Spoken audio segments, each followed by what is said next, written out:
To begin, I want to acknowledge the land that we are on today. This is the land of the Mississaugas of the New Credit Nation, the Haudenosaunee and the Huron-Wendat, who are the original keepers of this land, and we thank them for hosting us today and for hosting us every day on their land. I'd like to take a moment to acknowledge the people who make everything we do at TIFF possible, beginning with our lead sponsor, Bell, our major sponsors, RBC, L'Oreal Paris, and Visa, and our industry supporters, the Ontario Media Development Corporation, which supports the Dialogues program, and Telefilm Canada, which is celebrating its 50th anniversary this year. This at the table is part of the Dialogues program. We'd like to thank the OMDC for their support, and this panel is presented in collaboration. This is the first time we're doing this, and we're very happy to be doing it in collaboration with the African American Film Critics Association. Just a reminder that we do not approve of photography or video. We encourage you please not to do that during the session, but we are live streaming it at our website and the TIFF Live YouTube channel. Please feel free to go ahead and tweet about it and keep the conversation going in person and online through all of your channels if you choose to. This panel started in a conversation that Gil Robertson and I began several months ago. We were exchanging some ideas about how our organizations could work together to address some of the industry's blind spots in assessing films at all stages. You know, what we noticed is that this is an art form and an industry that depends on people's opinions, people's judgment, and in many cases, actually, you know what? In all cases, our judgment and our opinions and our taste is guided by our experience. And so when you've got a limited set of experience, that limits the judgment and the opinions. So the question was, how can we begin to dismantle that, unpack it, start talking about it more? This morning's session, I think, is an important step in identifying how to diversify access and opportunity for underserved storytellers and to address these impacts on global audiences and the economy of the business as well. So I'd like to introduce the co-curator and the chair of this session, Gil Robertson. He's a veteran of entertainment and lifestyle journalism and a best-selling author. His bylines include the Los Angeles Times, the Atlanta Journal-Constitution, USA Today, Fortune, Ebony, Essence, and BET. He recently launched an online platform for Black, Hispanic, and Asian journalists to review and provide commentary on issues that impact pop culture. And the African American Film Critics Association is an organization that he heads and produces a year-round calendar of programming, including the AAFCA Awards. Please join me in welcoming Gil Robertson. Thank you so much. Thank you. Well, good morning, everyone. Okay, today we're going to have a conversation. Lots already been said about the lack of diversity in cinema, but today we're going to address the process of making movies and the role in which diversity and unconscious bias plays in the decision-making process. So we have a terrific group of panelists, starting off with Tre'vell Anderson, who's a film reporter with the LA Times. Tre'vell is an award-winning reporter from Charleston, South Carolina. He works at the LA Times covering diversity in Hollywood and specializes in Black and queer film. A sociology graduate from Morehouse College in Atlanta, he also received his master's in journalism from Stanford University. We have Gayleen Gould, who's head of cinema and events for BFI, the British Film Institute.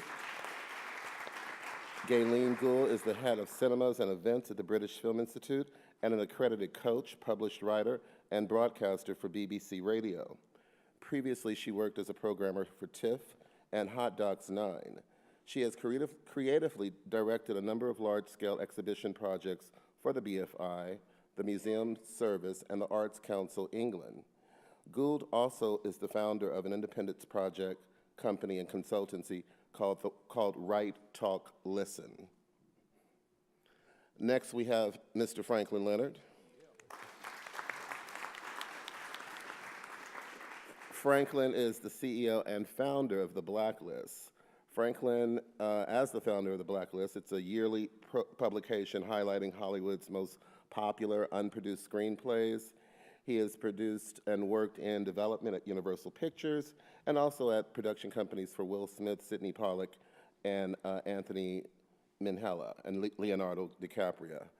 He has been named one of Hollywood Reporter's 35 under 35, and in 2015 was awarded AFCA's, which is the African American Film Critics Association, Special Achievement Award for Career Excellence. He has been a juror at the Sundance, Toronto, and Guantanamo Film Festivals, and for the Penn Center Literary Awards. Next to Franklin, we have Graham Taylor. Graham is the partner and head of William Morris Endeavor Global. As the head of William Morris Endeavor Global, a dynamic premium content group that greenlights nearly 100 films, documentaries, and TV shows per year. These include a diverse slate of projects ranging from the Academy Award-winning films such as Whiplash, La La Land, and Manchester by the Sea, as well as award-winning television such as The Young Pope and breakout festival hits such as Blue Valentine, Captain Fantastic, and Patty Cake. And finally, we have Cerinthia Studdard, who is the EVP of Worldwide Acquisitions at Paramount Pictures, Paramount Home Media.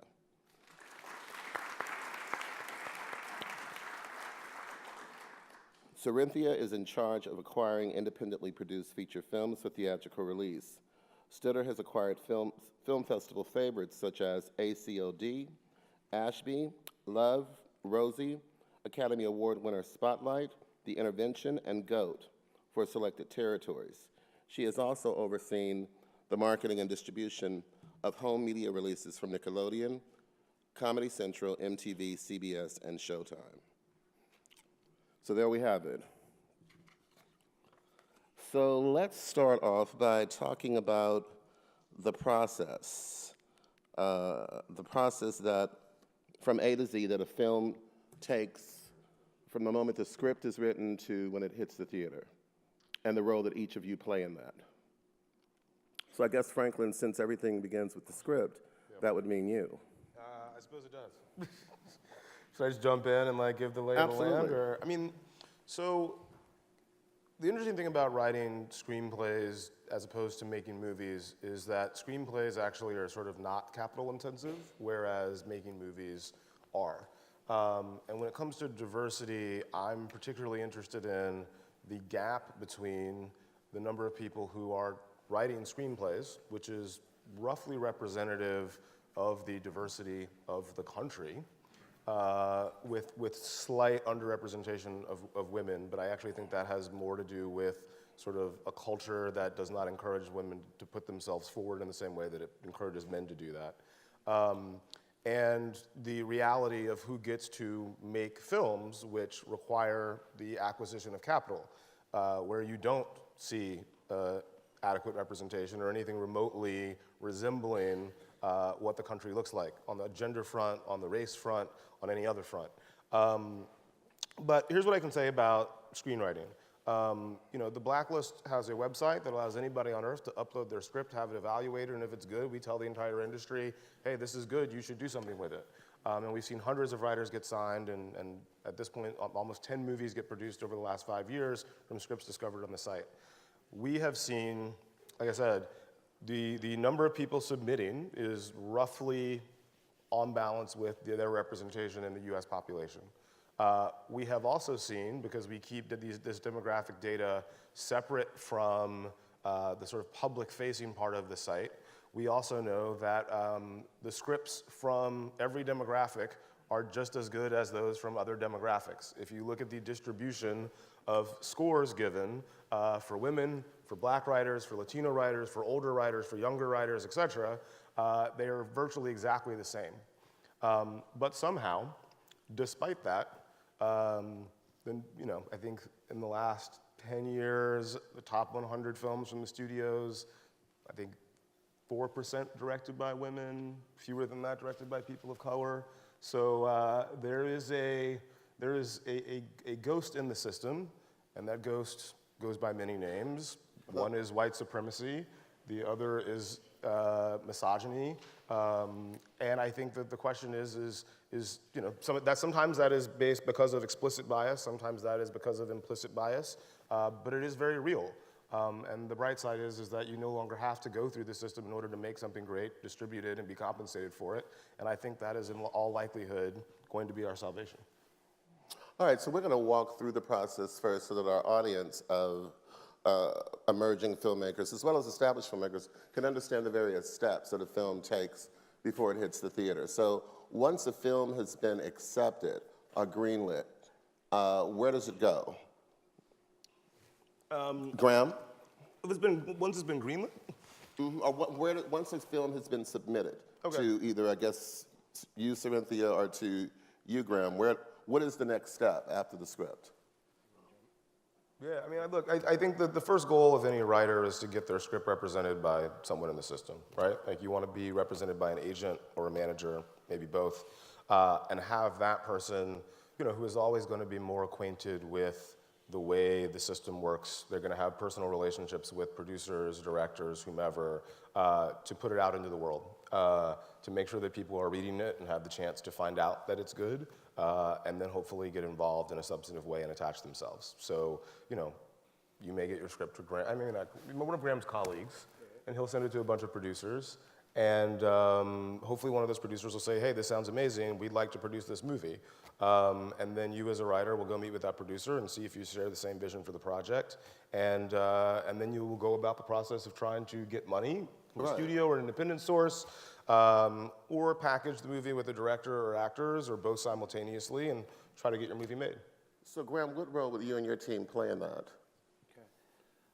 Okay. We sort of can enter the process at any stage, whether it's somebody has an idea, or there's a remake, or an adaptation of a play, or a podcast, or an original script, and we'll sort of play an active role in what's called packaging, which is really sort of the pursuit of trying to attach a filmmaker and cast, and hopefully an elegant producer, trying to assemble in the same way if you were to start a restaurant, you'd probably want to have a chef and hire a wait staff and find a location, and it's not a dissimilar idea. And ultimately the goal of figuring out how to capitalize and get a movie or TV show into production. Distribution is sort of a separate path which can sort of run simultaneously at any stage of the process of a movie being made. I think just to make a comment on one of your earlier comments, which sort of is part and parcel with it, which is I think part of the salvation or part of the evolution that is the optimistic part of it, is that fundamentally the business has shifted over the last several decades, where the balance of power truly was held by a half dozen studios or multinational corporations, and sort of the great advents of both consumers, everyone in this room having more power to demand content you want to see, and technology, both the cost coming down in technology, sort of opening up avenues of distribution. I think it's actually encouraging and allowing more voices to come to the table.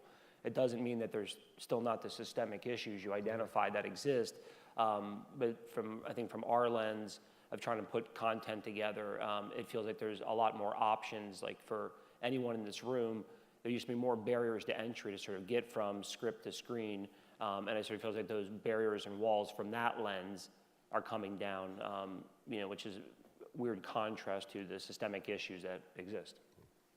And so at some point, an executive like yourself, Cynthia, would enter into the picture. Talk about your role in the process. So I oversee acquisitions for the studio. So there's a variety of different places and spaces in which we can come into a project from a production standpoint. But for myself specifically, I'm really looking at projects from a standpoint of distribution. So partnering with individuals like Graham and his team at the stage of those projects having been packaged and there being an independent production evaluation, and determining how that film might complement our existing slate. And I just add to like a point that Graham and Franklin both made in terms of how the industry is shifting. When I got into this space of acquisitions, it was really with the mindset of looking at new distribution models. So obviously we think of our traditional windowing and approach to to film, which is very important, but there's so many different platforms in which a film can be exhibited. So when I initially entered this space, I was very much looking at what are some of the more downstream revenue opportunities. And at that point, I was able to evaluate projects that perhaps were smaller, much more independent than perhaps what our core slate might represent. And I think by that presented a lot of variety. So when you think about films that we distribute and release, I think we often think about films that just come to the studio's platform in terms of broader, more commercial theatrical releases, but there's so many different ways that you can enter the pipeline. And I think that can be also a pipeline for diverse voices to find their entry into the studio and for their names to get populated across the studio. Okay. Now, Gayleen, at what point do you enter the dialogue? So after Cerinthia has got the project, decided this is the gem, you know, this is gonna do great business, but also in terms of an important piece of work, then the exhibition venue, like the British Film Institute, South Bank, which is Britain's largest repertory theatre. Repertory theatre effectively shows past, present, and future of cinema, so classic cinema right through to contemporary. So then we will then be knocking on the door of Paramount or the companies and saying, can we be one of the exhibition venues, or vice versa? But going back to the original question around that Cameron set up, which was about the experiences of our own unconscious bias and the experiences of the people in there. Mm-hmm. I think there's something really interesting that I'm learning about how difficult it is to broaden the palette of what's shown in a cinema. And I'll just give you a couple of reasons why. So our venue's built in 1957. There's 800 seats to fill on a nightly basis. And the venue probably employs over 100 people, right? So that's who we have to feed, and the lights have to go on all day, every day. So the thing that we're all kind of moving around is from when Franklin starts, when you're in your room writing your scripts alone, as soon as you go out the door, the business questions start coming in. And I think that's when things start getting filtered. It starts because there's precedence, right? We know that a film like this makes this much money, but a film like this doesn't. So what you have to do, I think, if you're in a position like mine, is to try and not just keep the lights on and keep people being paid, but also is somehow try and revolutionize that business model to make sure that there are other voices and other ways that can come in that can still be supported through that. Otherwise, you're just showing the same content to the same people all the time. Mm. So that's when the creativity comes in. That's when the will comes in, that you have to decide to do that. You have to decide to change the model, and that's difficult. And so then, Tre'vell, it hits you. You get a phone call or an email asking, will you cover or write about the movie? Mm-hmm. Let's talk about that and how projects are positioned and pitched depending on their mainstream, or is it, people of color or female? Mm-hmm. Well, I think, these days we're seeing it kind of in two different ways. If you are fortunate enough to have a publicist versus like self-releasing, they find whatever part of your movie that might make the reporter come alive. So I cover diversity in Hollywood with the focus on Black and queer films. So if it's got Black folk in it or gay folk in it, they're emailing me. Or women. I get a couple women every now and again.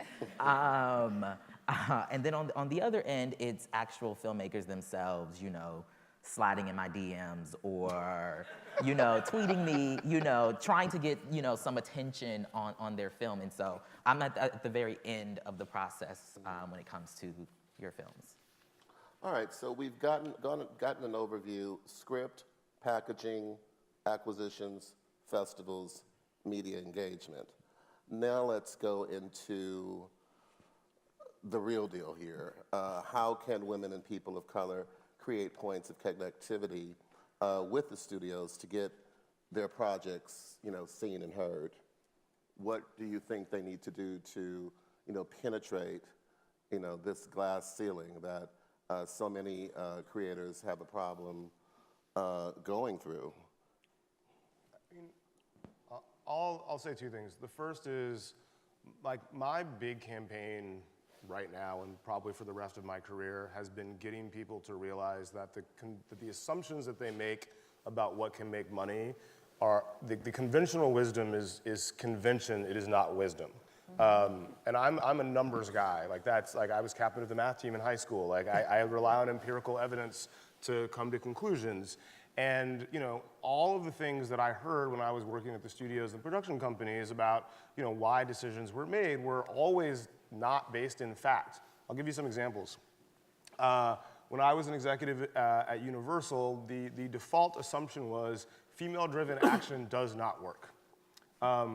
That was 10 years ago, before Hunger Games and before Wonder Woman, but it was after Titanic, which I would argue is a female-driven action movie and was the biggest movie of all time, and was then followed by Avatar, which was a female-driven action movie and became the biggest movie of all time, which was followed by the most recent Star Wars, which was a female-driven action movie and became one of the top 5 biggest movies of all time, which was followed by Wonder Woman, which is now one of the top 5 superhero movies of all time.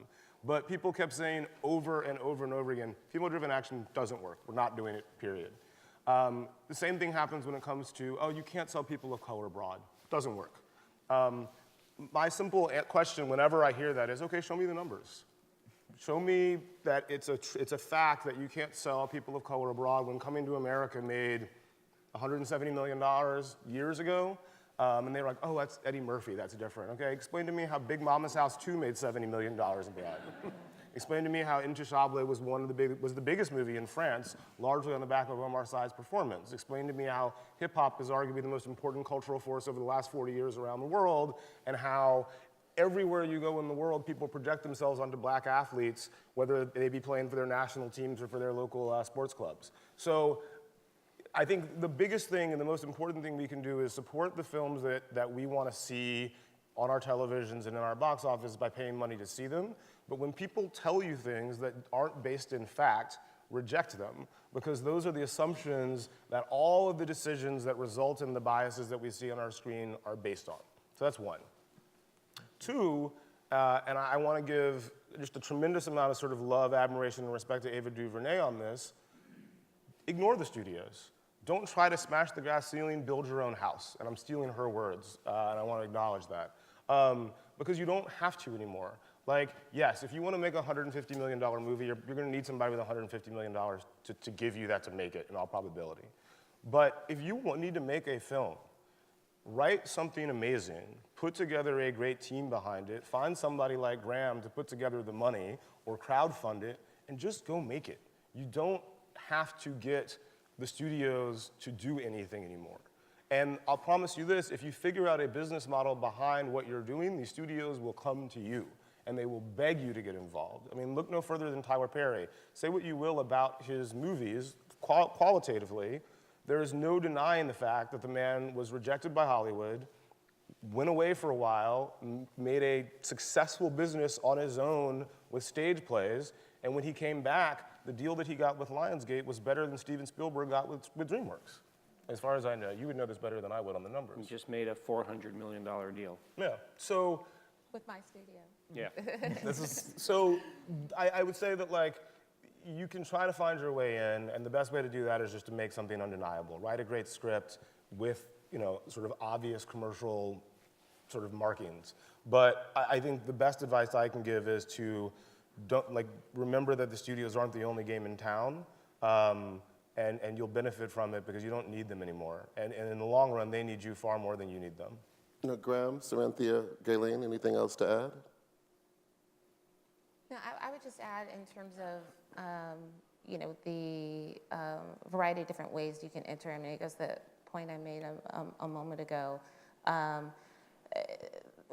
Even though we may not be the only game in town, again, I would just urge, you know, filmmakers to, you know, to look at other ways to enter into the studio's pipeline through other, you know, relationships or through other distribution models.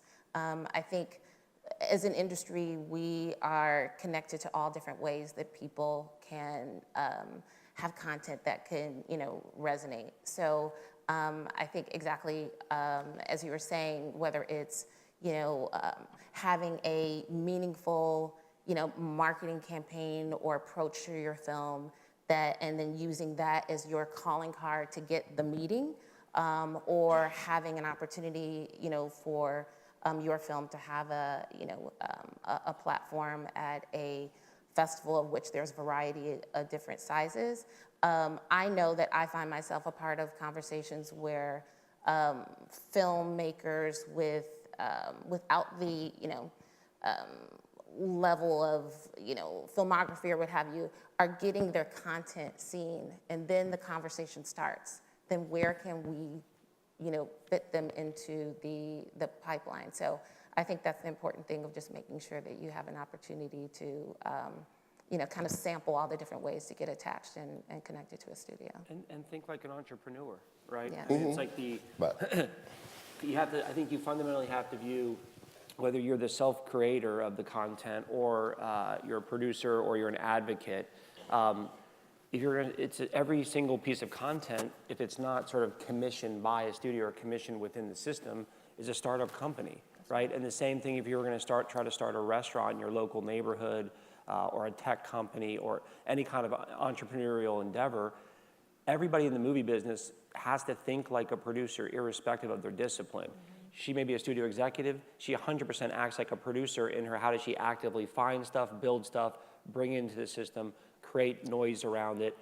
Because everyone in this room, we all face a similar challenge, which is we are all blitzkrieged by noise and advertising and choices, right? And we all need help in our curation of our consumption of music, books, theater, movies, TV shows. And we all ultimately seek this, we all have the same goal. We all just want to see cool shit, period, right? And I don't care how it gets there, right? And so it's in the same way, and so it's more and more and more this sort of advent of tastemakers, curators, et cetera, in the same way that if your local barista recommends you read a book, it probably doesn't carry the same weight as a curator like Franklin, who has distilled tens of thousands of scripts and sort of anointed and said, here's some better material. Everything's through an hourglass, trying to curate and curate and curate. So if he says, I've read something, I think it's special, that carries tremendous weight, right? If it's come to me versus, and believe me, I love Starbucks, so it's not against my local barista, but it's just going to carry more weight, right? In the same way of Refinery 29 puts a beam on a female piece of content, you're probably going to say, all right, this is a trusted source of information. Critics, right? The incredibly powerful. There's a lot of modes to get there, but it's sort of to your point, it puts writing labs. There's a million different ways, right, that we all sort of find our way to stuff. But it also, and why I think it's appropriate to this room and this platform, which is the importance of a festival, is that it's both where you're unveiling art and trying to create attention around it, but then you're also creating programs around how do you create dialogue around it, and allows somebody making a movie in Poughkeepsie to come here and then sort of enter a global stage of hopefully information beaming out to sort of make everyone in this room pay attention to here's a special voice or here's a special piece of content to pay attention to. I would also just add quickly that and definitely this is an entrepreneurial business, and we all do have to behave that way, and especially in the exhibition side. So it's not just about getting the film made, it's also how are you creating opportunities to get your film seen, and because we live in an incredibly global, interconnected social media world, there's much more ways to do that. I do also think we're probably preaching to the converted in a way, because I think what the outliers in culture have always done have been the ones who've revolutionized it from the outside. So if you take someone like Melvin Van Peebles, who not just made this crazy Sweet Sweetback's Badass Song film, but he also hammered on the door of cinemas and said, you will show my film, and this is the deal we're going to do, and created this almost the first independent exhibition circuit in the US, and then Michelle Mater with Julie Dash's Daughters of the Dust did the same thing. And so I think actually the outliers are often the people who do end up changing the models because they're forced to. So that's why I always think you guys are the most interesting people to be following, because you're going to be finding those ways to set up pop-up screenings, to talk to your local bar, to get your friends and the word of mouth going. So that stuff is incredibly important for us in venue, So when you bring your film, not only can you say it's great, but also we've already got, 80,000 people on Twitter following it. And you're like, right, you're in. Well, let's talk about how filmmakers can identify and cultivate allies to help move their projects through the process. Graham, I'm sure you have, as someone who packages properties that are ultimately sold, I'm sure you have a lot to add on that. What type of alliances are important for, filmmakers who are looking to just push their project through? Particularly filmmakers who fall outside of the normal people of color, women, outside the normal groove in Hollywood. Sorry, the question is kind of like how do you galvanize, really? Mm-hmm. How do you create that buzz? How do you create the excitement? Look, I think to Franklin's point, it sort of starts with great content, right? Both the sort of the creation, formation, whether you sort of get there by yourself in isolation or you collaborate with other people.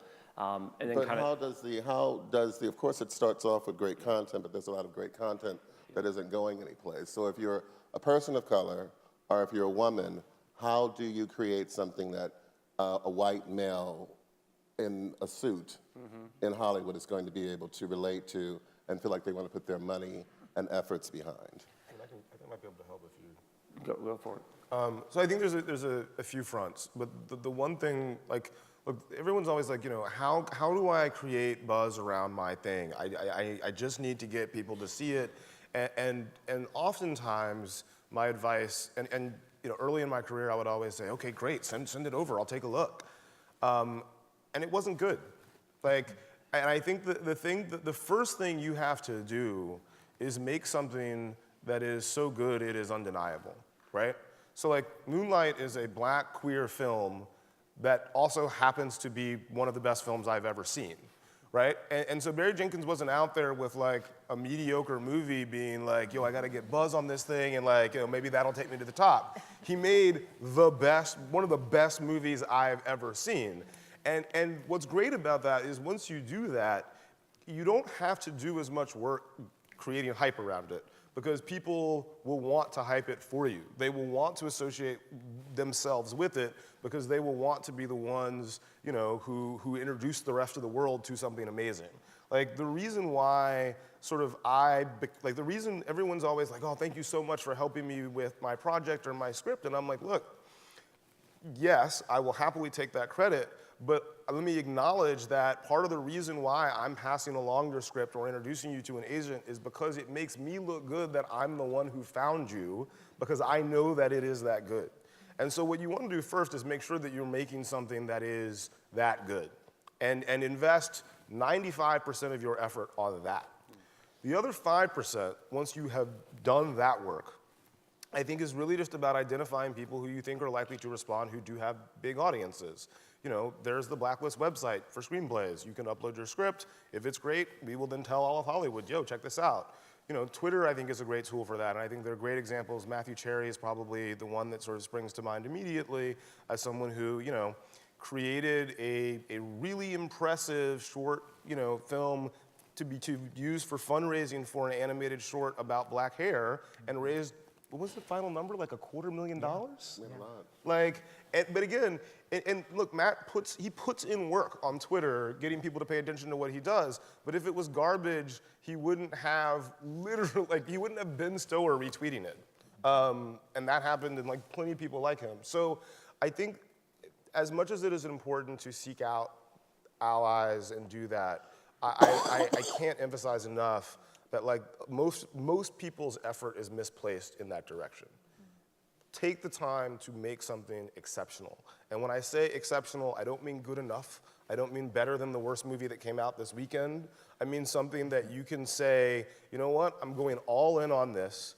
If this is the best thing I can possibly do, and I will walk away if this isn't it. If you can say that comfortably, then okay, maybe you should work on it. But in all honesty, worry less about hype and worry about making something that can back up the hype if you manage to get it. Because it gets a lot easier then. And then find the advocates. The film could have very easily have been mishandled had you not had the team at A24 who had a special ability to handle projects like that, and it was the right group of people to help shepherd that through. If that had been at a big box studio, the title could have perhaps been lost. Maybe. So there is something that could be said. I think it might not have won the Oscar, but I was in the room at this festival last year when it played, and I remember having conversations with people there who were not, look, I saw Moonlight sitting next to one of my closest friends who was the writer of Jackie, who is now the president of NBC News. He is a white dude in a suit. And we came out of that movie and he turned to me and said, that has to be the best movie of the year, right? Like, that has to win the Oscar. And I remember it clearly. I said, I mean, it should if racism didn't exist. And look, I was actually wrong. Like, it came through. But I guess my point is like, the Oscar for Best Picture is not the end game, and it shouldn't be the end game. Right. The end game should be being able to make something else. And I think that Moonlight, you know, it took Barry basically a decade to get from Medicine for Melancholy to Moonlight. But whether or not it won Best Picture, whether or not it made the money that it did domestic or international, Barry was gonna have license to make a different film with a much higher budget, regardless of whether A24 released it as well as they did. And I think that really needs to be the goal. Yeah, but and sorry to cut you off, Graham, but the same was true is that we had, A24 called me up, and I happened to be in Los Angeles and went over there 6 months before the film even came out. So there was a very deliberate effort to partner and position the film with certain, factors, variables in the industry to ensure that it would move through. So that was really at the root of the question.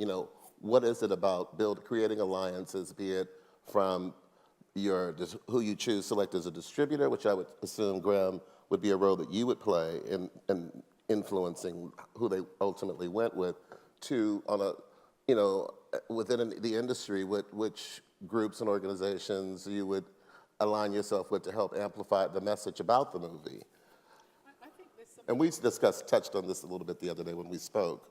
Yeah, I also think it's a good point you're raising, Gil, about what is the responsibility of the maker in building alliances. Because I think what often happens is we're often told it's so hard that the first person who offers you something, you just go, great, I'll take it.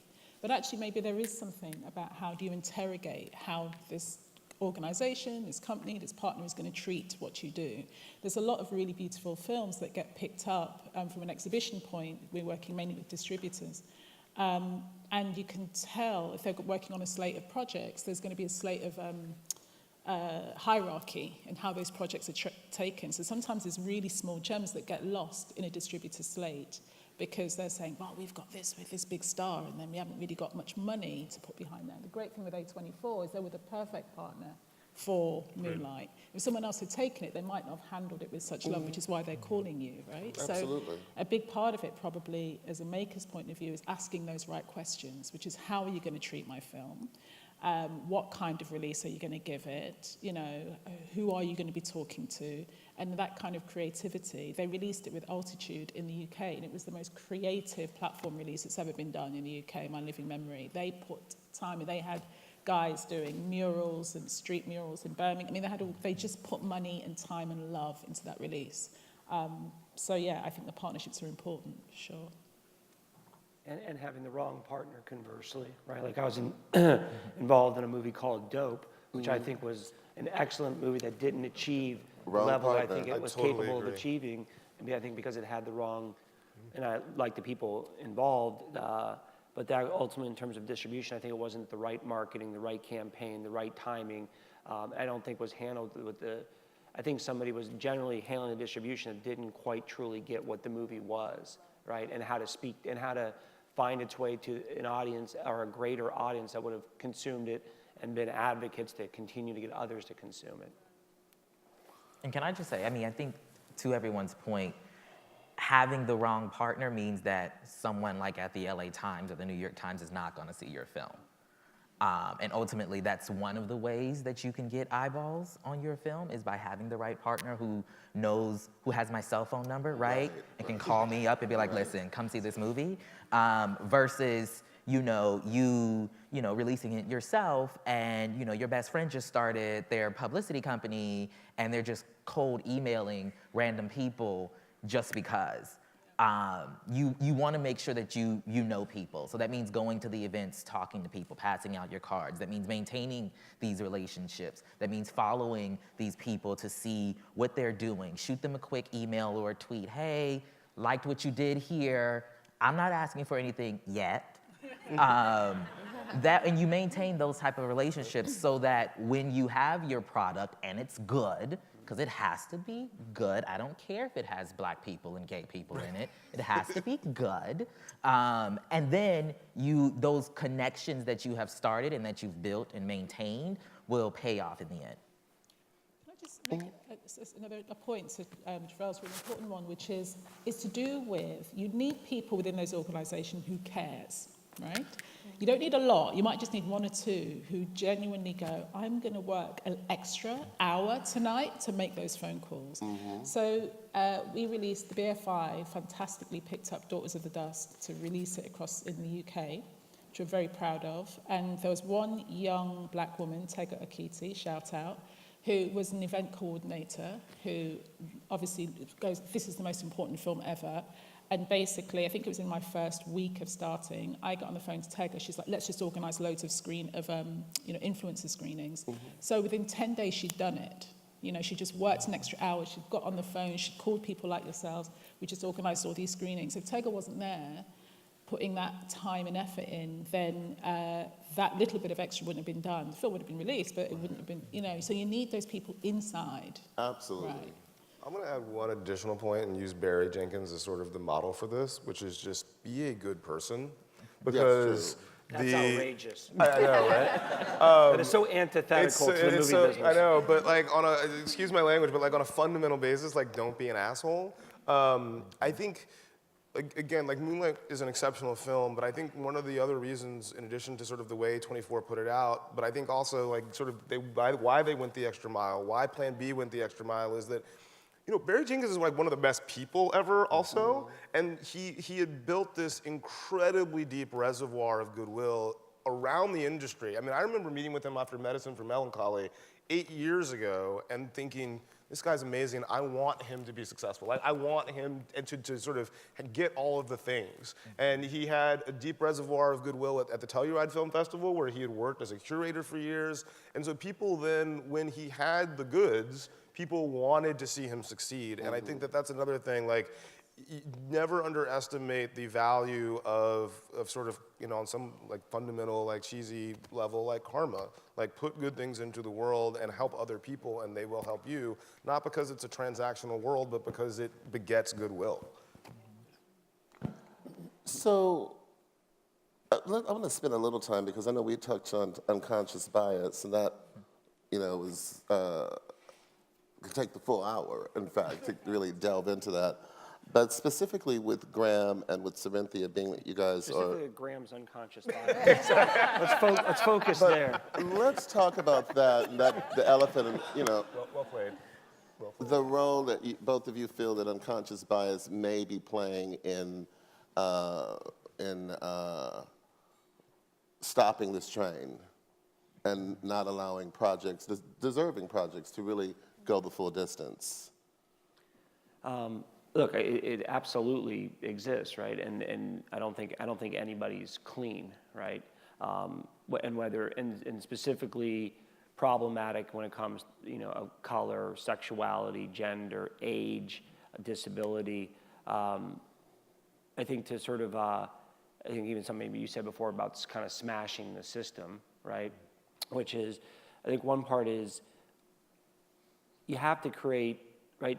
My interest in even coming to sit on the panel is, what are the 1 million steps you have to take and walk to try to even break through your own, right? But you're that dude. How do we multiply you? Look, here's the thing. I think I'm awesome, but I still have my own shit I got to work through, right? Which is, I think it's advocacy, right? Which is both put the movie business out of it, right? It's like we all have a moral imperative, right, to not only try to make the world a better place and to try to influence and use whatever modicum of influence we have in our personal and professional lives, right, to influence people and influence them to also act, right? So then sort of applying that to the movie business, you have to, I feel like you have to keep, in the same way we sort of talked about how do we find content, you have to curate the process, right?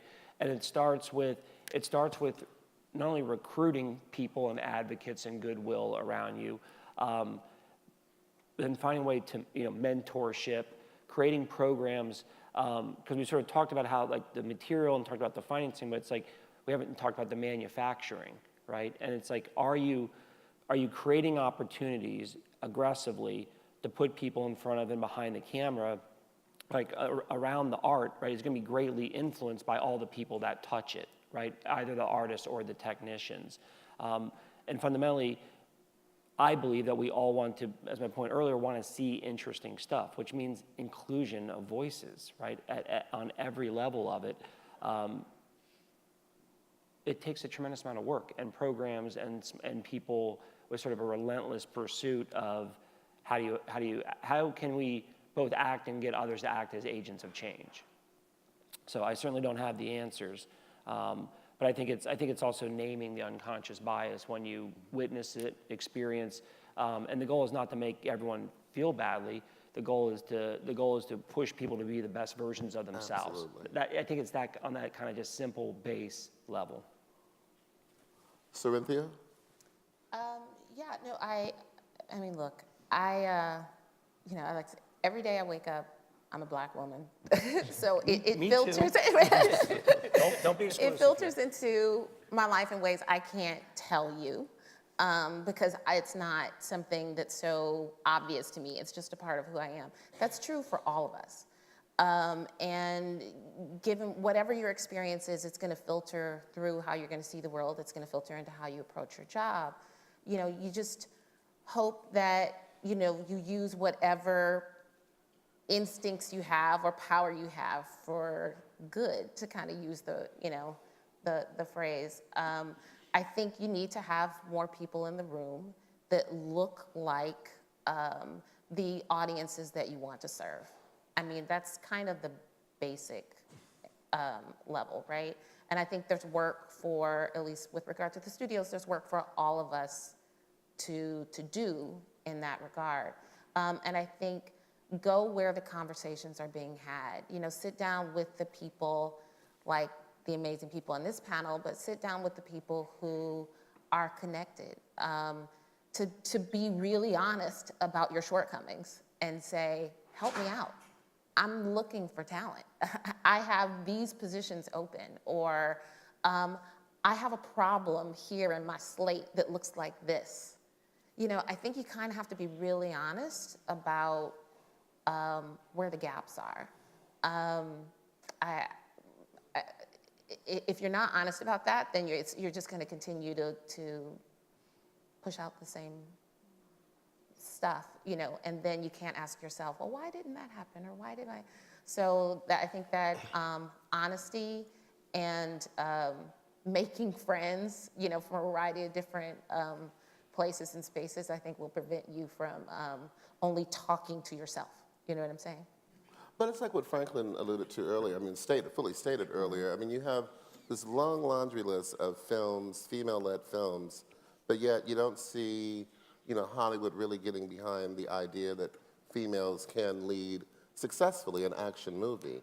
I mean, so given the latest example of that with Wonder Woman, I mean, how do you think it's gonna? Do you think that's gonna be the movie that will, change everything and stop a resistance, to female action-driven films? I mean, clearly they make money. There's a return on that investment.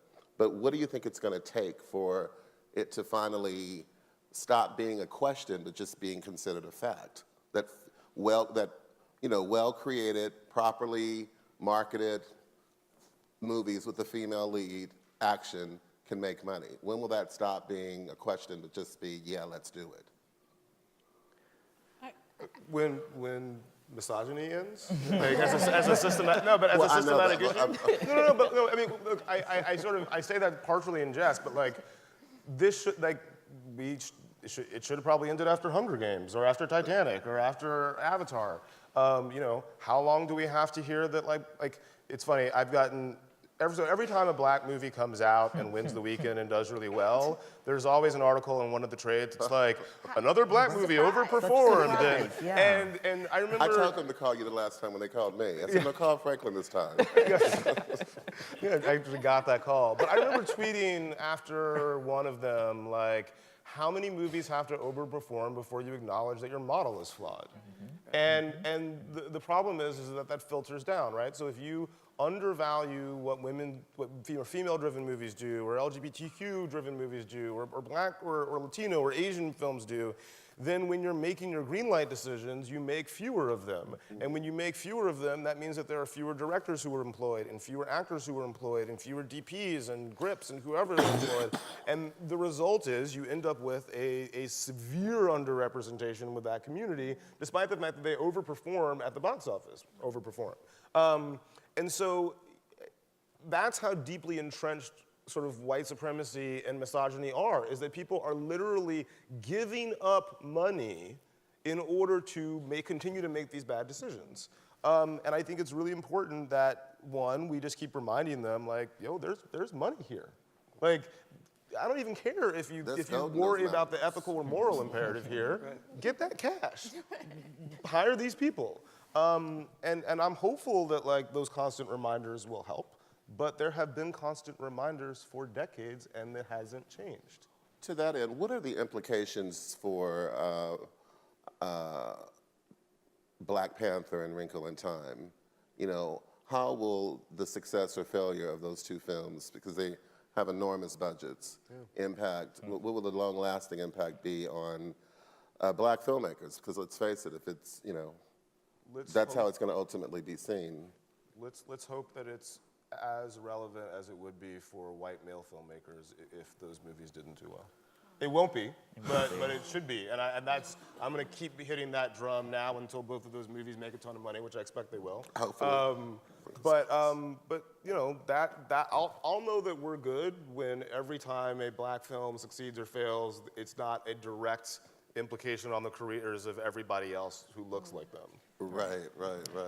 I think Franklin's point is really important, because the thing that we often don't speak about with unconscious bias is actually we are the ones who set it.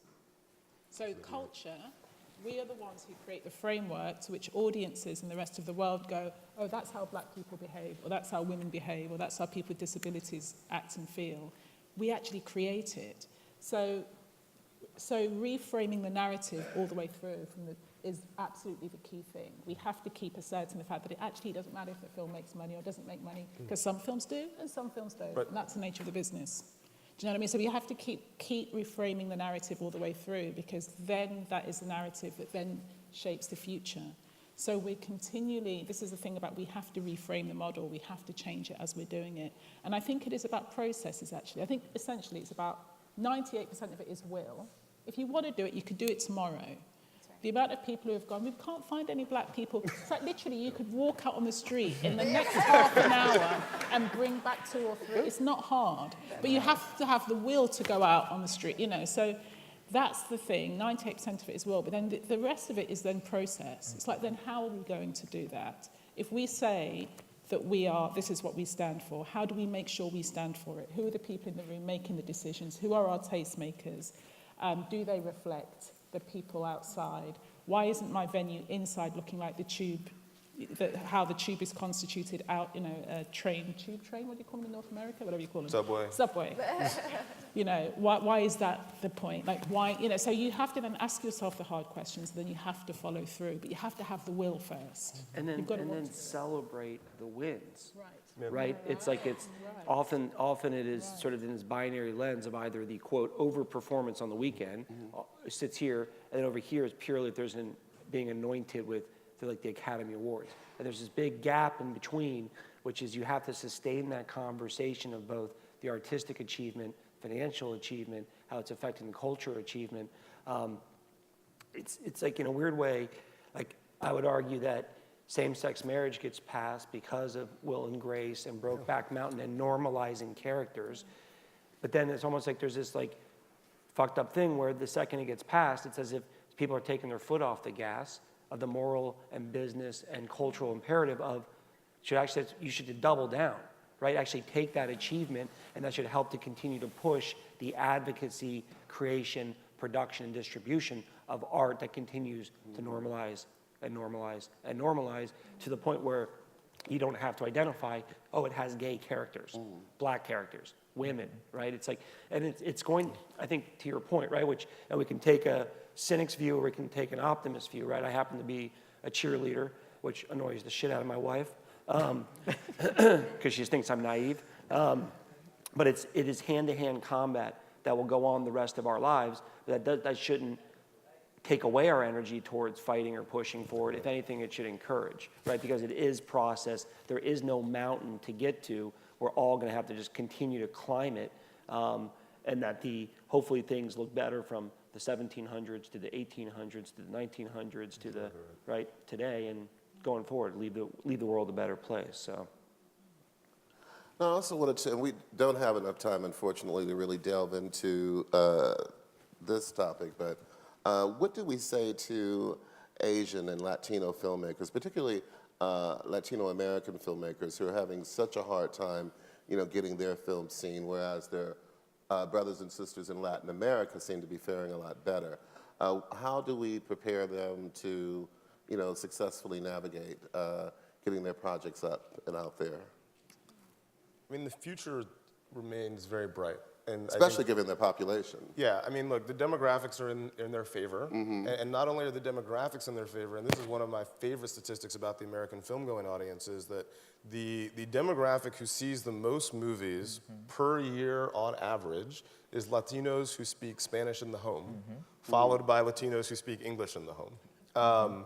And obviously, the demographic of those people is growing as well. So there are people who will see the films.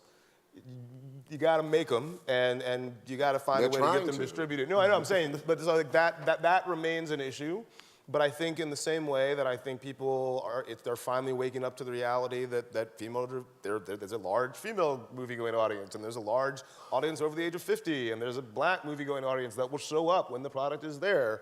I think the industry will begin to figure that out. It's going to require significant diversification in the boardroom and on sets so that they can recognize the potential value of that. I remember when I was working at Universal, it was right when Fast and Furious 4 came out, and the studio was shocked by how well it did opening weekend, and it was because the audience was majority people of color, specifically Latinos, and they just didn't have anybody on the team really who got that except for David Ortiz, who was trying to tell them like, this is going to be huge. Right. And now it's, their biggest franchise and makes $1 billion every time it comes out. So I think the cast reflects a better looking version of the world we live in. Well, absolutely, absolutely. Almost the only film, right, that does that in a midway. And that movie does it, and that movie makes money in China. Like, don't tell me that you can't tell people of color in China, because Fast and Furious is like the only data point I need to refute it. Right. And I'd just like to add, I think, we often point the fingers in terms of diversity to the studios or to, the people on sets and directors. But I think diversity on the kind of media side is also very important. It's a whole session. I wrote 1,200 articles on Moonlight because I loved it and I saw myself. As opposed to seeing myself reflected in the characters, I actually saw myself for once. That matters. And if you have a journalist who is able to, see that Latino film or see that Asian film and see themselves, actually see themselves as opposed to see themselves reflected, that helps in terms of kind of, I think, pushing the industry forward and saying that there are people out here who want to see these stories. So I can actually add a button to that. Sure. No, not a button, which is on the Latino front. So there's a lot of very difficult things happening politically in America right now. I don't know. You may not be aware of this. Yeah, you guys. It's why we're here and not actually going back. If you haven't heard, Right. Toronto seems really nice right now. And I hope, and I was thinking about it in what you said about gay marriage, but it's also my hope that Latino storytellers will tell stories of their community in such a way, And again, it's not their responsibility, because I think our common humanity needs to be recognized. But as a moviegoer and a consumer of media, I'm looking forward to the stories about, frankly, the hell that the Trump administration is putting that community through. I didn't realize that the DACA decision would affect me as much as it has been, but like, it is really critically important now that we are all raising our voices to tell stories about our common humanity. But particularly, I think, sort of in the US at least, Muslim, Latino, and LGBTQ communities are particularly vulnerable, and I think it's really important that we all do our best to support those stories at this moment. So, The best news is the United States is heading towards a minority majority, right? And ultimately will be a plurality. we'll get there eventually. Eventually, right? And I think that is an inevitable outcome. The white supremacy that exists is deeply fearful of that, right? Yeah. And I think, and it's always throughout history been art and artists that have been at the forefront of telling stories in whatever format, right? Whether it was around the campfire, painting, music, film, television, et cetera, that there is the great news is, I don't care what lens, how you get there. If it's a moral imperative, a business imperative, just figure out a way to advocate and do something, anything. So right? would you guys all agree that technology is the equalizer? The fact that you can use a phone to make a movie and through a properly executed marketing plan, upload it on YouTube and have it seen by a zillion people. Is technology the answer? Is that what's going to force Hollywood to adopt a different way of doing business?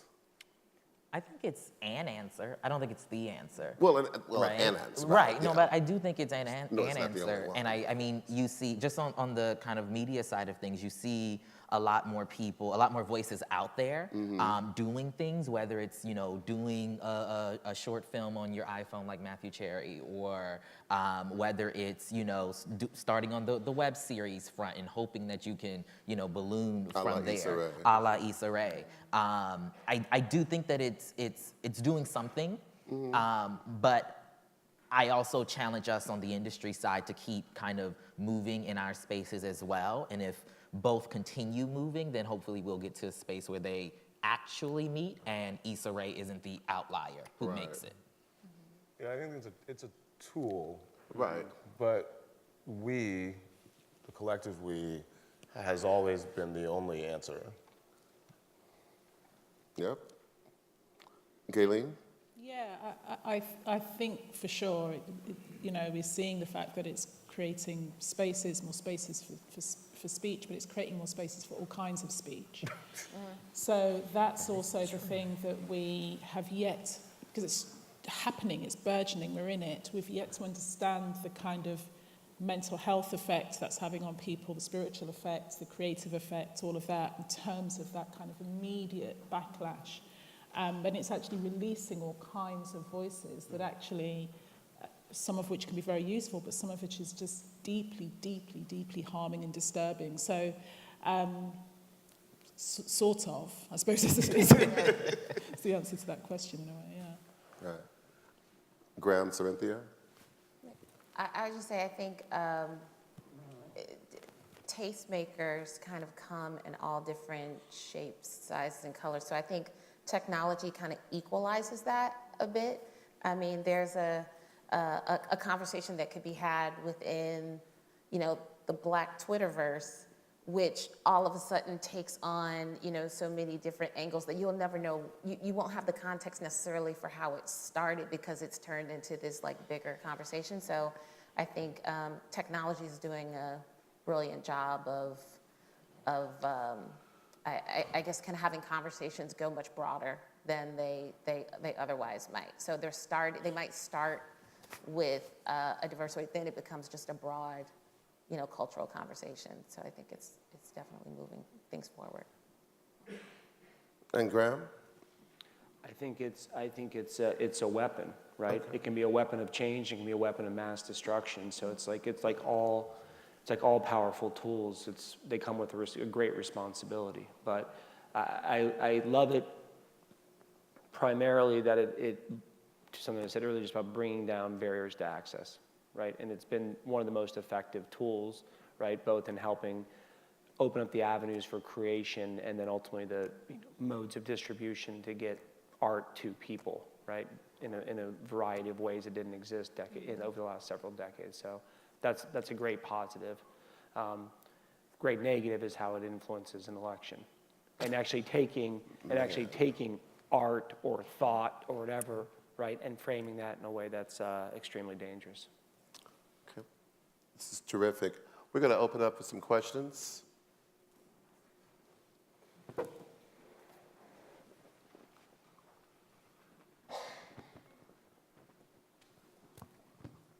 Hi. I just wanted to ask about Asian films in particular. One of the most exciting films for me this year. Stand up. Okay. In fact, One of the come up most on exciting stage. films for me was Big Sick, and mainly because the Pakistaniness of the lead character wasn't what the movie was about. But I thought about, geez, if I had written The Big Sick and I uploaded it to the blacklist and I got into the room and they said, does he have to be Pakistani? And in a world of, Ghost in the Machine or whatever, we can get Paul Rudd and we know how much his movies make and it's the same story, and what's the existential dilemma that a non-white screenwriter goes through in that situation? Because I have friends who said, no, I'm sticking to my guns, and it's a very short meeting. Mm. Franklin? Yeah, I mean, I guess on some level, one has to decide for oneself what your price is, right? Because if they go to you and say, look, we know we can get Paul Rudd for your script, and we're going to give you $1 million for it, $1 million is a lot of money. And I wouldn't begrudge a single person who took $1 million check, which might allow them to go direct their next movie, to make that decision. But one also has to decide what you're getting in exchange for that. It's transactional. You're making a change. What are you getting in exchange for it? I think The Big Sick, would it exist if Kumail didn't have a huge following? Would it exist if he wasn't friends with Judd? Maybe not. And I think that's a reality we need to be honest with ourselves about. Hopefully, though, the success of that movie creates space for the next Big Sick that doesn't need Judd, that doesn't need Kumail. And I'm optimistic that it does. But, again, I also think that if they had made The Big Sick for, a quarter of the budget and brought it to a festival, I actually do believe on the strength of that movie, just the strength of how legitimately funny it is, and it's funny whether you're Pakistani or black or white or whatever you are, I think someone would probably make that movie and put it out, and that person would have the opportunity to make their next movie. So I keep coming back to this idea of make something undeniable, make something that makes people feel something. Because if you can get people to laugh for an hour and a half, they're gonna give you money for something. At least in exchange for making them laugh for an hour and a half. And I think the same thing is true if you can make somebody cry, if you can make somebody scared, if you can make somebody feel hope, which is really, that should be the aspiration. This is what I tell people with writers, that should be the aspiration. You make me feel something and make me keep reading, we'll figure something out. It may not be this movie, but I want to keep working with you. And so I think focus on that, decide what sort of, compromises you're willing to make. And I think we can only decide that for ourselves. But yeah, that is the world we live in. And it sucks. But it is how it is. And we, we have to, it's harder for us as people of color, as women, as members of the LGBT community, as all three, whoever we are, you're doing it backwards and in heels. Next question. In regards to you're talking about technology and having it being a positive tool, and I've seen that when it comes to something like YouTube, that there's been a lot of minority populations in America, especially when it comes to Asian Americans or East Asians. But there seems to be sort of a completely different type of digital divide, where I can see a lot of very popular YouTube channels for East Asians or with dramatic content, not just vloggers and stuff. And I'm looking at that, I never get to see the translation between them having good, dramatic, strong content that are web series, and then taking that into the television or the movies or that sort of thing. So yes, technology is able to give these populations a huge voice and get a massive following and be able to get their artistic thing out there, but yet they're still not able to cross over into the quote unquote legitimate, or to be honest, how to make actual real money on that. I was wondering if you could speak towards that. Well, it goes back to what you said, Cerinthia, about making sure that there's a presence in the room that values, that. I mean, I sit in a meeting with some of our production execs, and sometimes we'll just start a meeting by saying, "What's the coolest thing that you've seen, online recently? Like, show me. Let's share a piece of content, right?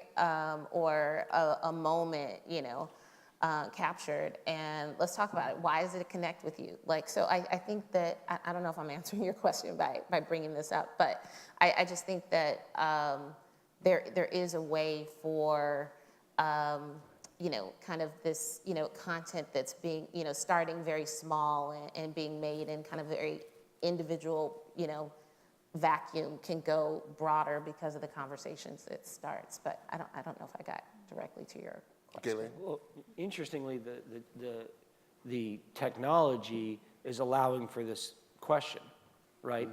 Like if you are a consumer of those YouTube sites, right, and you derive enjoyment from it, like that is content you're getting directly for free that has a platform that didn't exist a decade ago, right? There's no way for you really to consume that art, right? Phase one. Great question. How do you then create advocacy champions, filmmakers, writers to write great stories about that and adapt content from that to a longer 2-hour, 4-hour recurring series mode? And then how do you find advocates to help figure out how to package, finance, and sell the crap out of it, right? I'm sorry, go ahead. It might go the other way around, actually. So it's so emergent that we don't yet know, but I've got a feeling that YouTube specifically is going to change the whole way in which content is then seen, legitimate content is seen. So the BBC, for example, had a number of channels. One of them is BBC Three. It used to be on terrestrial. You turn on your TV, you get it. Now no longer they do it. It's just an online channel. And so they actually find their talent from other online sources, so from YouTube, and then they commission them to do a similar show, slightly heightened values, but it's just for the internet. Idris Elba did a takeover recently and was the commissioning editor of BBC Three for a month or something, and commissioned all the talent. So I think we're moving into new territory now in terms of what the whole platform relationships are going to look like, where it's not going to be about terrestrial anymore. It's not going to be about the cinema screens anymore. It's not going to be about any of that. It's going to be about something else. So if you're on the ground floor of that, then that's great. You're the people who are going to be shaping that, I think. The other thing I'd add is I'd worry less about sort of getting into the mainstream and worry about the the financial relationship between the creators and the audience, right? Because all the mainstream, all HBO is a middleman who's collecting some money and then paying less of that money to the people who created it, right? So if there are successful creators on YouTube, how do you as an audience member who's a fan of what they're doing compensate them instead of compensating HBO?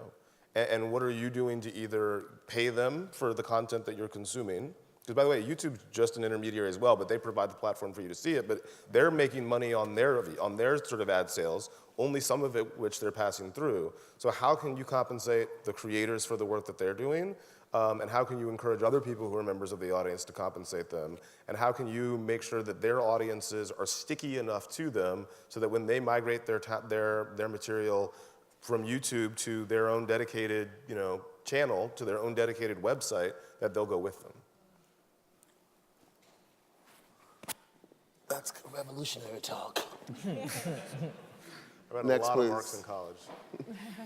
Hey, so one question I had was, I really like the kind of conversation you had about paying attention to the audience that we're making content for. I worked at Legendary last summer, and it was interesting to hear how initially they described how studios just paid attention to 4 demographics, kind of men men above 25, men below 25, women above 25 and below. And that was basically all they looked at. And now they're having a much more complicated model in which you look at much more diverse demographics of people. And that has led to films like 42 and Straight Outta Compton that they produce that I think are great. One question I have is, as a young writer-director who is white, male, and straight, but grew up on the south side of Chicago and had a lot of friends who lived in demographics that I don't see on the screen, and I'm very interested in those stories, and I'm interested in being a part of those stories being told. And so obviously I don't want to exercise complete creative control over telling those stories. I'd love to work with people who are from those and make those stories together, and I think there are people in Hollywood like that. What advice would you have about being sensitive to that as you try to participate in the telling of those stories and assembling groups of creatives, writers, directors, and producers who come from those backgrounds? I'd say bring them with you. Your friends who you want to help tell their experiences, they need to be a co-writer with you. They need to be a co-director with you. I think it's important for white folk in the industry who might have some sort of greater access. If you are truly here for the work, if you are truly interested in being a part of that movement that helps diversify voices, it's bringing people along with you. It's maybe you're just the producer and you use your access to get your friend who you grew up with to be the writer-director if they're interested in having their story told. I think we have to think differently about who we bring along with us in terms of being people who might have greater access and wanting to spread that access to others. Ma'am. Hi, I'm sure you've all seen the trailers for the Black Panther. It's the first all-black superhero film. And I've noticed that what they've done is they've done a marketing strategy where they've spent basically a whole year now preparing and marketing out this film because it's an all-black cast superhero film. And it's not released until, I think, February of 2018. Mm-hmm. So I wanted to get your input in terms of the strategy, your thoughts. Why take a whole year?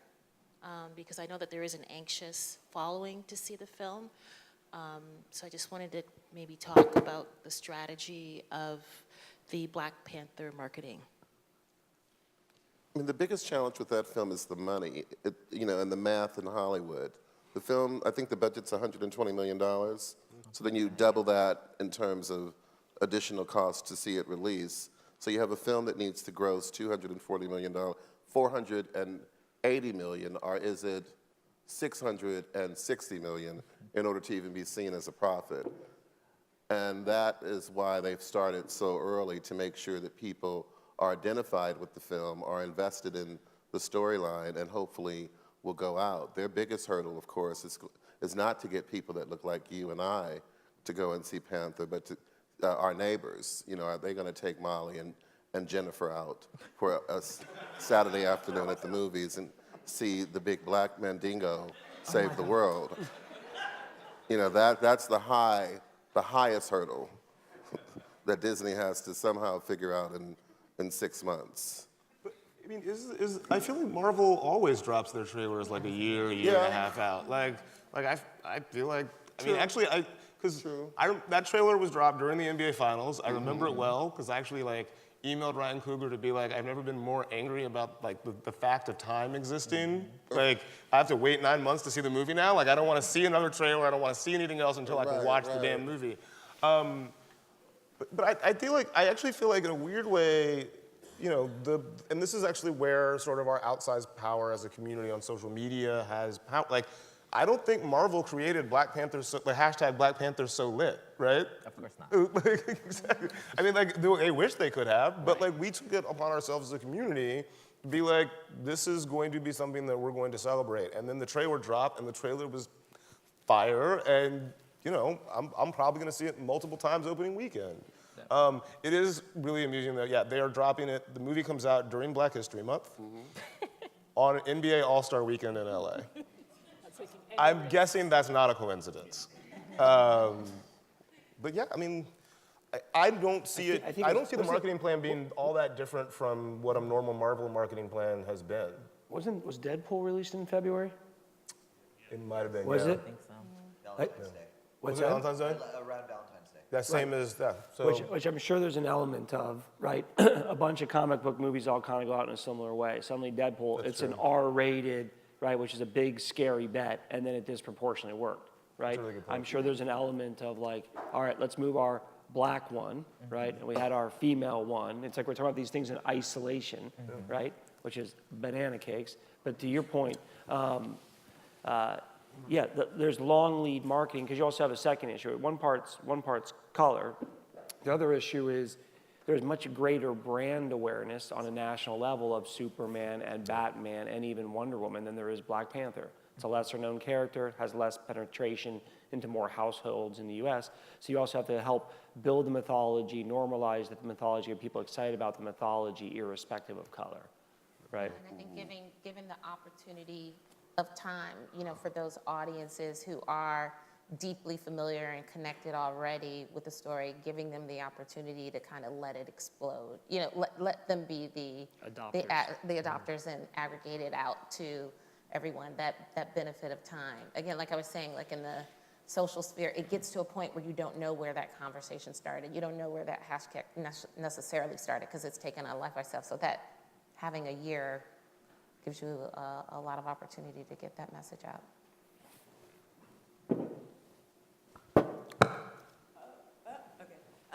Hey, my name is Ella Cooper. I'm the founder of Black Women Film Canada. And we're in our second year, and there's about 15 of us in the room who are representing Black women filmmakers and media artists. And coming from this Canadian perspective, I'm really appreciating all your words. You've given me more inspiration, and I'm sure for the rest of the group. As far as opportunities for up-and-coming or mid-career, not yet established women filmmakers of color who are based here in Canada, what are things that we can do to, A, I would say get noticed, and I know that content speaks loudly, I've definitely heard that really clearly, and also, I mean, I think that we're stronger through co-production and collaboration and whatnot, and even, you know, brushing shoulders with you in the room. What are some suggestions you'd give to Canadians? Because I mean, the conversation is quite American-focused for obvious reasons. What do you like about Canada? How do you want us? Those tax the production finance, the fact that you guys have tons of like qualified crew here, the weather during the summer. I don't know that it's all that different if you're Canadian. Like, I mean, there may be an element that I'm missing here, but Maybe I think the focus is really around for Black women filmmakers, you know, who are trying to get seen both. It doesn't necessarily mean we're all moving to LA, right? So how do we build these connections across borders? How do we get noticed? And I'm kind of asking this on behalf of the group as well. I think like probably from this lens, don't care if you're based in Los Angeles, based in Toronto, based wherever, right? I think the Canadian, let's put it under the Canadian lens for a minute, right? And then as it relates to sort of Black female filmmakers. You have a tremendous amount of important artists, producers, big industry in Canada, right? There's an absolute ability to arm yourself up, right, at every level of, you know, incredibly successful other filmmakers to collaborate, irrespective of their gender or color. You have incredibly successful executives, producers, technology, Rogers. You have all. I mean, this is a first world nation, right? You have a competitive advantage to a vast majority of the other countries around the world asking the same question. So I think it is not a dissimilar process to finding advocates, right? Both here and across the border. You have direct access in. There's an established presence, I think, even within Los Angeles, within the business about, quote, Canadian filmmakers. build the wall. What's that? Build the wall. They're taking all of our jobs. Build the wall. That's where the real problem is, if we're being honest. Yes.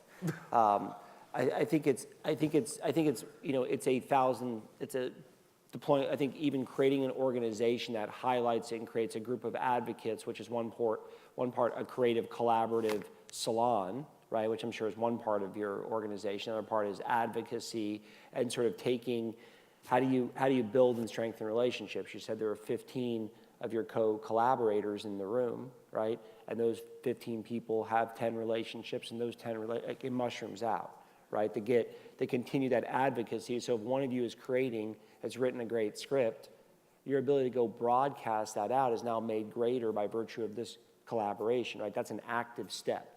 And to me, it's 1,000 active steps. And half the time, it's like, I think in any business endeavor, art endeavor, it's incredibly lonely, and I think it's very hard, and it's a lonely path of isolation for a writer, for a filmmaker, for a creator. And I think I encourage people to build as much socialization and sort of, rings around you.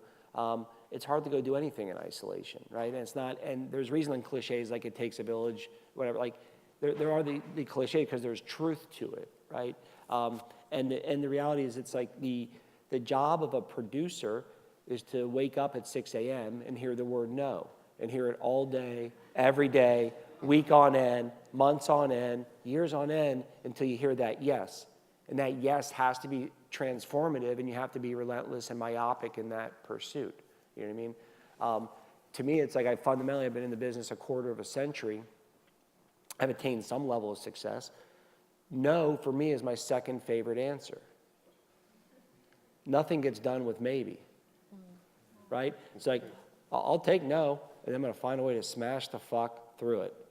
And if you don't have that attitude across your art, your production, your journalism, your advocacy of writers, your curation of a box, your advocacy she's within the system, right? And the system is not, that's one part of it, right? Find advocates, align with them, help them, have them help you irrespective, and smash it.